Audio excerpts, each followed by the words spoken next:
This is classwork 1, so the sample application is microservice products, which handles the products by letting the people read and write.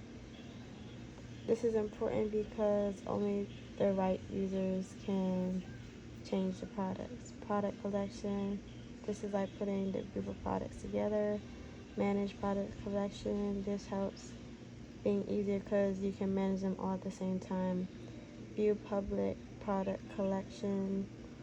Um, this is only for the public that can view, and this is important because it ensures that the public can't give away private or sensitive information. So for the second question, the zero trust model ensures that no user device is automatically trusted in, and they have to be verified before they get in. The microservice architecture is divided into smaller parts called microservice. Each microservice manages its own data and permissions. This keeps the system secure by isolating each one. Each microservice will enforces a role-based access control, which means that each user is given roles and each roles have permissions. This ensures that the users only get access based on what their role is and what they need to do. This reduces group-based permissions. For example, the Active Directory permissions, which are assigned to large groups, and everyone receives the same access. So this can lead to many issues because if too many groups are given access by mistake. So the system checks each time a user has their access. For part 2, the question is explain microsegmentation and zero trust. So microsegmentation is like putting access controls to keep things separated to ensure no one doesn't have access to something they're not supposed to.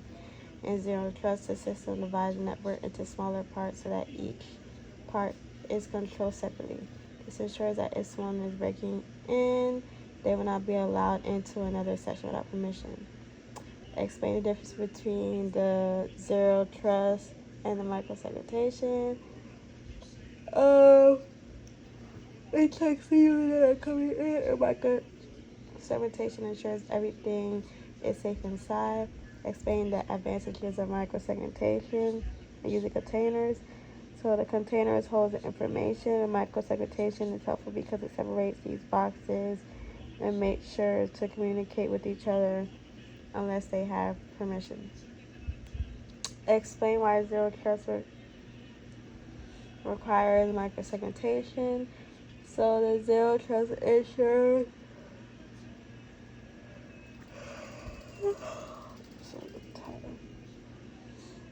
the zero trust model means not trusting anyone, and they're always supposed to be verified before getting in.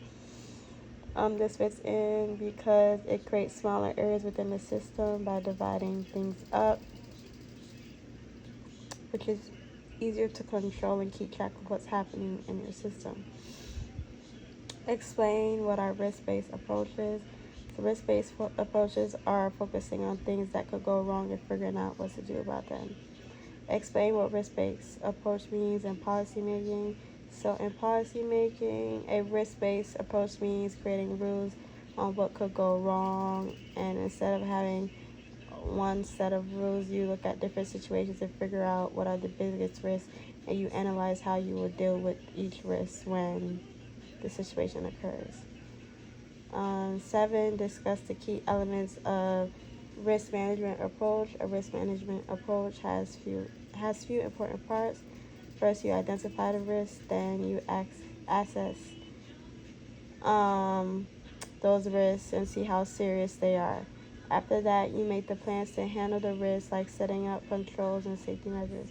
Finally, you keep an eye on things to make sure that the risks stay under control.